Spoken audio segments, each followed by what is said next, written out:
Jim.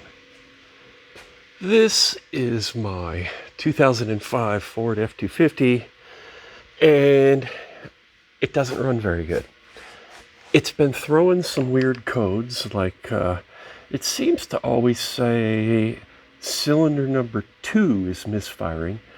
Occasionally it will also say cylinder 4, but even more confounding is when it often says random misfires, and then it likes to say lean bank 2 and various other things similar to that.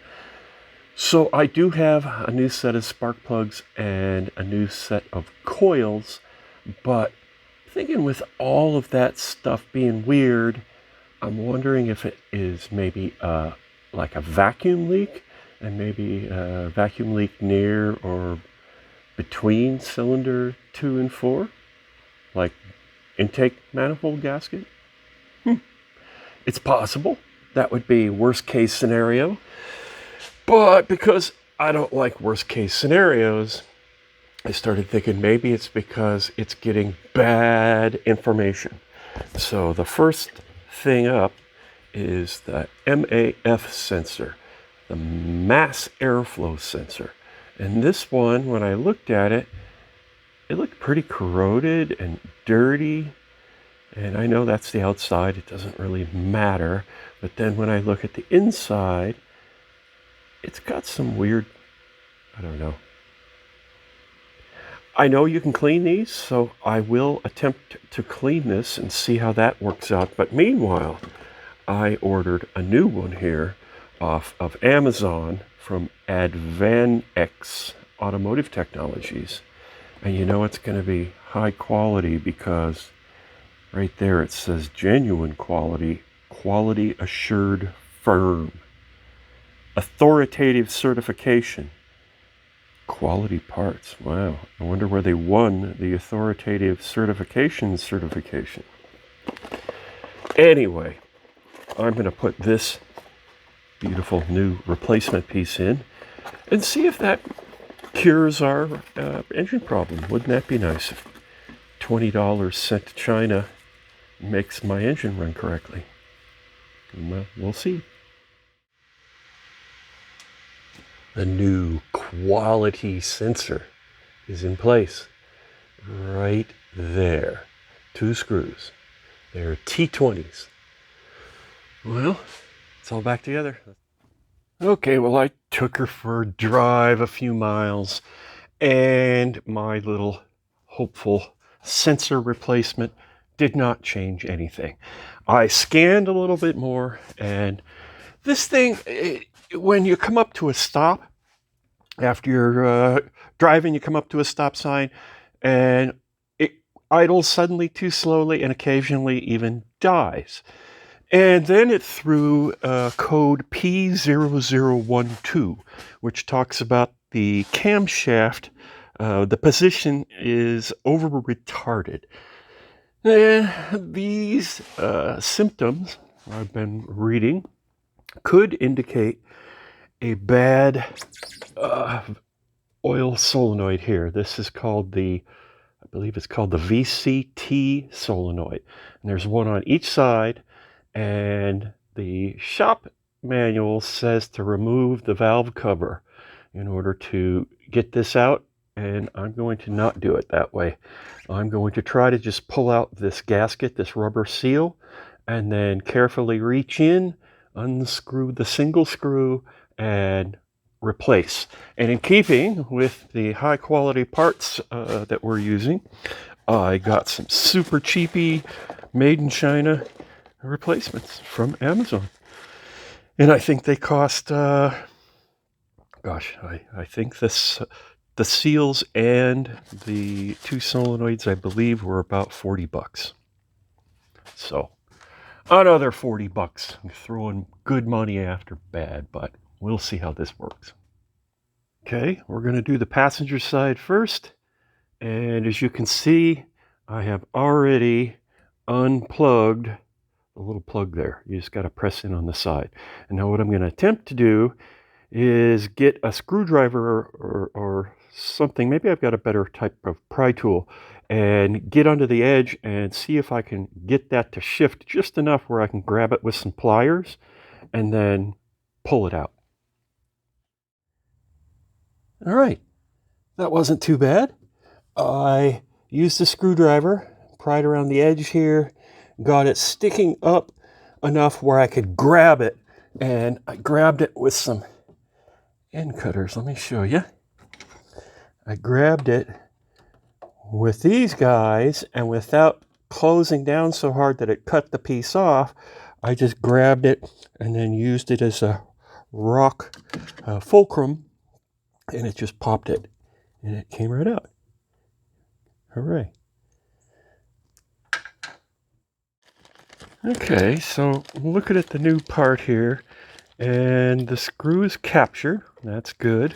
It is a T25, so I'm going to get a flashlight and look in the hole here and see where that screw is, and then I'm going to put together a quarter drive. There's my T25, fairly long extension, and I think before I reach this into the engine, I'm going to put a little tape on here, just because I'm scaredy cat, and I don't want to be putting little parts like this in and then have it pop off, and then I got to take the valve cover off. That's what we're trying to avoid here. So, okay, we got it out of there. It was kind of a bit of a pain. Here's the old one. Yeah, shows some signs of a bit of maintenance neglect. Anyway, it was a little troubling to get out because I wanted my socket taped on to my extension as it is here. And when I first did that, I felt safer by having like three wraps, and you just can't fit. I had to get it down to just one wrap where I would be able to barely be able to get it into the head while it's completely against the valve cover up on the top. So it just barely was able to make it with this tool, but I did. Out with the old, in with the new. This has gotta help. Alrighty then. So I took a hammer and a second hammer with a wooden handle and went around and just tapped to make sure that this rubber seal is completely seated and all the way in. And I'm going to put on my plug, and that'll be it. Well, there, it clicked. So now we get to do the other side. That really wasn't too hard. I just cursed myself, didn't I? This side is going to be a little more challenging because we have the whole intake here. You can see where we're going. Right there's the rubber stopper thing. And of course our dipstick is kind of in the way. I guess if I wanted to, I could undo this bolt down here to give the dipstick a little more flexibility, but I'm going to try first without doing any of that. Since taking this out is pretty easy, I showed that in a video where I replaced the serpentine belt on this. I'm going to go ahead and remove this intake tube just to make it a little bit easier on me.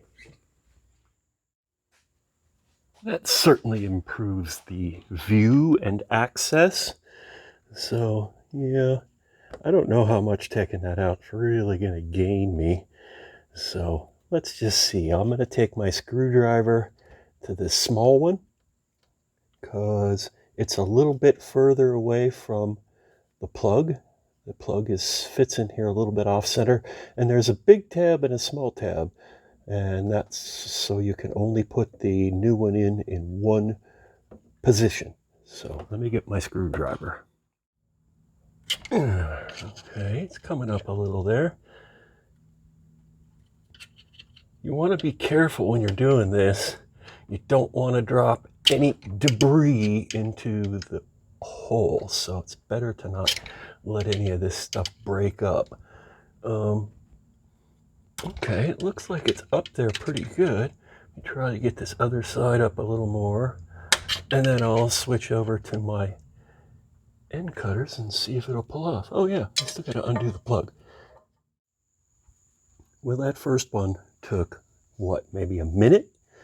This one, it took more like about 10 or so, and I had to figure out a way to get a screwdriver in here to peel up the sides. I started down here, but then realized that the big one up here was going to give me better access.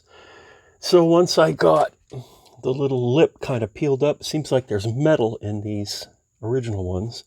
I use these little guys because my big ones won't fit in there, but it's the same idea as on the other side. I just grabbed the tab that was sticking up and rocked it this way, and it popped it right out. Easy peasy. This side was also a little more challenging because I found I couldn't really see down into there because this expansion tank is in the way. So there's no seeing, unless you use a mirror, there's no seeing where the screw is. So I just compared the old one, or I just looked at my new one and figured out where on this plug it was, and there's actually a nice little line right there that lines up with right where the screw is. So if you line up your extension with that little line and fish around, eventually you'll find where your screw is, and I zipped it right out with my power ratchet. So now I'm going to put the new one in, and I'm going to start the screw by hand to make sure I don't get any cross threading. That would be horrible. I used a small socket to go around and a small hammer, and just to make sure and tap so everything's good and seated.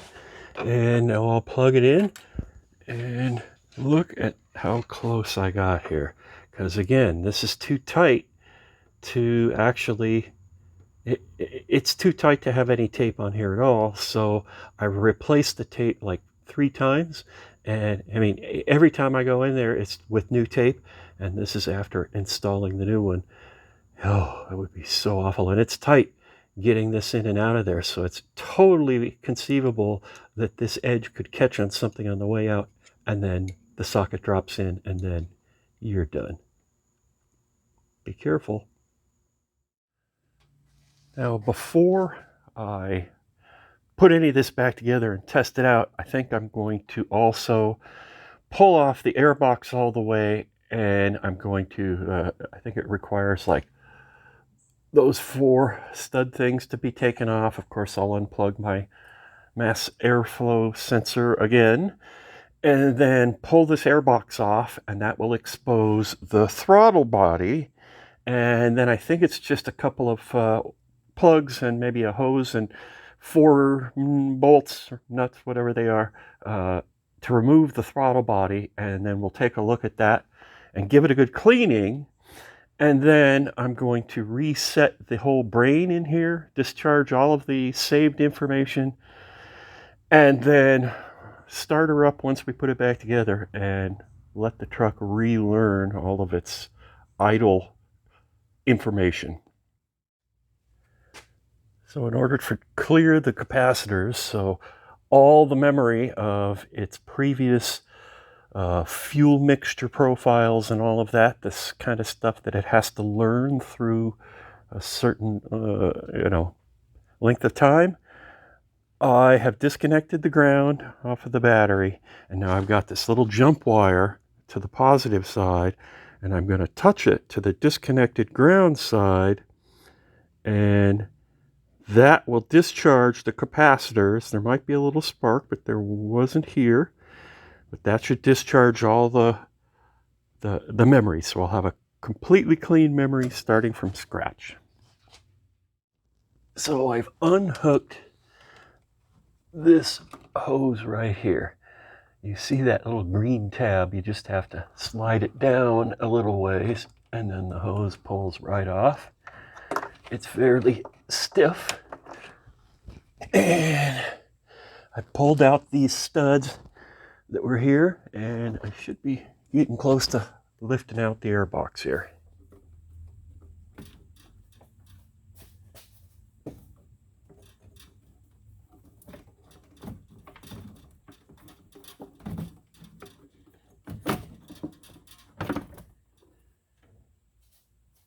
Yikes.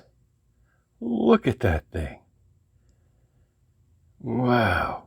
So I'm going to take out these two bolts, and then there's two more like them behind. But before I do that, I'm going to take a cloth and plug up the top of the throttle body here, and I'm going to go around and try to clean some of this stuff off. I'll just try to brush it off and vacuum it out and try to get this a little bit cleaner.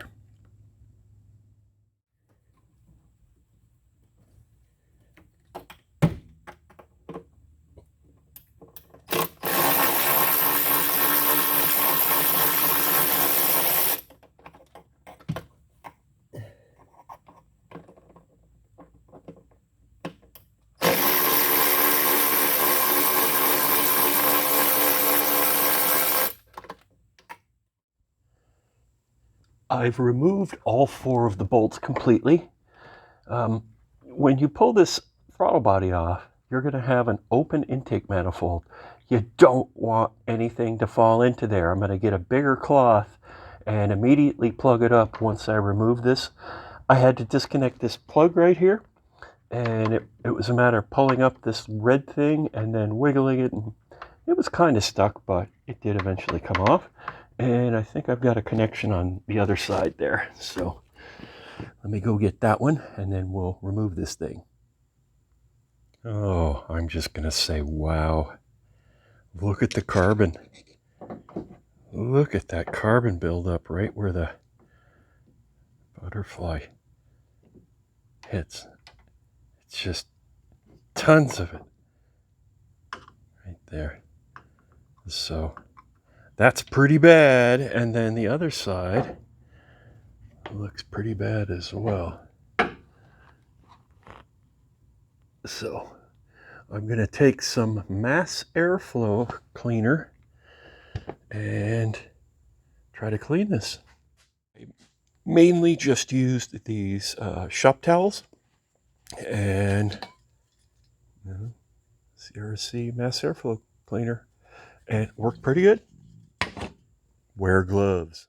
And I used, first of all, I was using this unsharpened carpenter's pencil and scraping off the any of the carbon. And then I also used these are like carpenter wedges a little bit, but the pencil worked pretty good.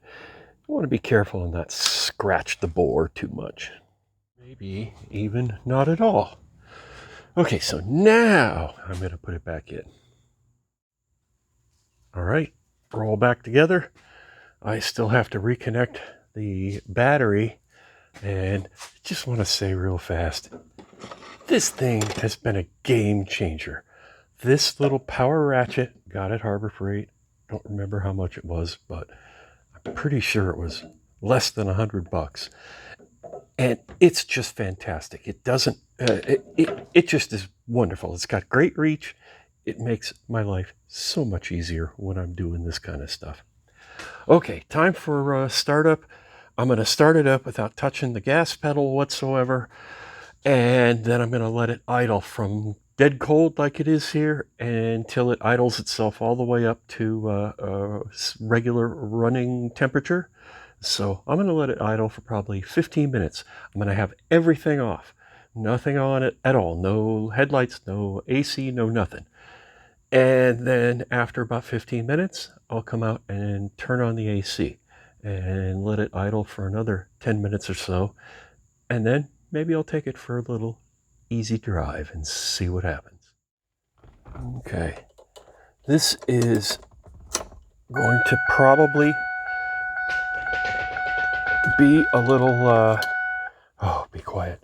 It's probably going to be a little rough at first because it's not going to have anything but its default map for air fuel mixture and all that stuff. So what this is going to do is give it a chance to learn and figure out what it needs to do to get itself idling within whatever spec it has in it.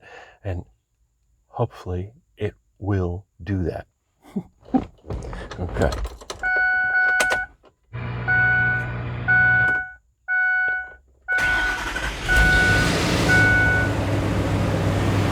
Okay. Immediately quite a fast idle. That's all right. Just going to walk away for about 15 minutes.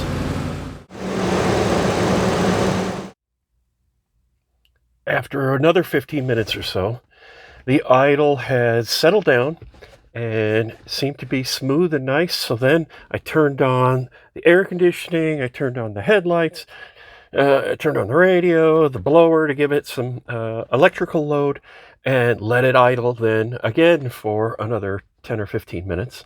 Then I took her for a drive, and I drove real easy at first. I had run it up to 30 or 40 miles an hour running through the first 3 gears, and never gave it more than maybe, half throttle.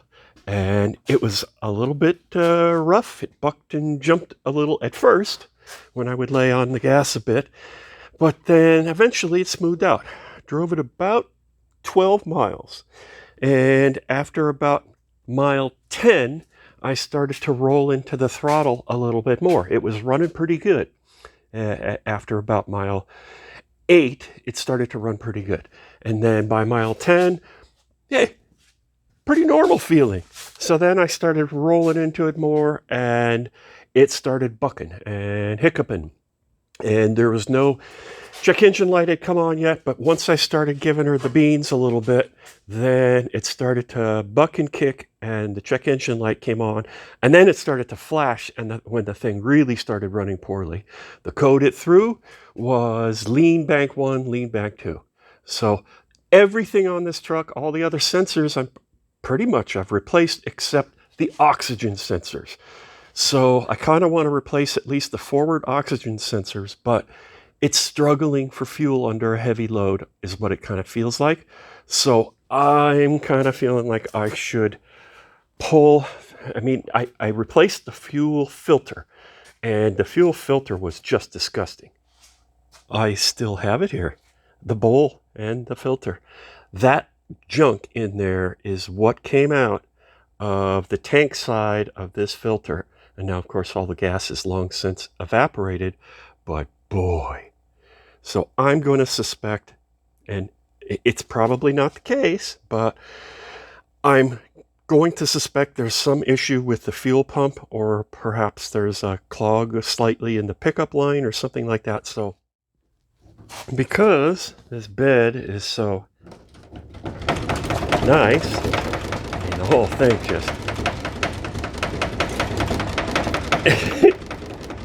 so I'm not going to feel too bad about hacking a hole to get access to the top of my gas tank, because the rest of this I'm just going to cut up into little pieces and put in the trash.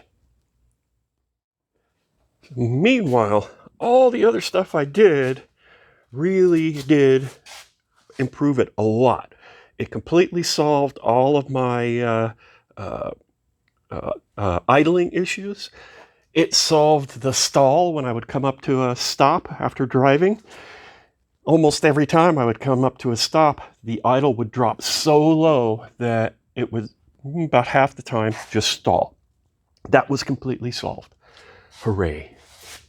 Now it's just the full throttle choking. So I don't know. I know. I got to get around to the spark plugs and the coils. I'll do those, but not in this video. I don't even think I should cut the bed in this video. Should probably just wrap it up here. Do something else another day for the gas tank repair. Yeah, that's what I'll do. Thanks for watching. Sorry, I was hoping to get her running good in this video. It's running a heck of a lot better. Just not quite perfect, not yet.